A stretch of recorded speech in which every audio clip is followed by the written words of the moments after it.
माझ्या नवीन व्हिडिओत तुमचं स्वागत आहे। तर आज बघा हे वडीवरना ताजे मी कांटो आणले, तर आपण करूया ह्या कांटांचा टिकला।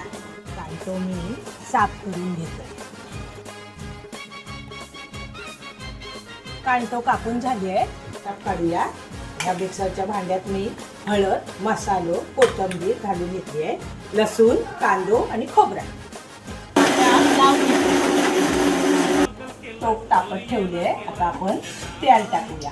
आता लसूण टाकून घेऊया, चिरलेली मिरची टाकूया, मग टाकूया कढीपत्ता। आता वाटा बोलूया,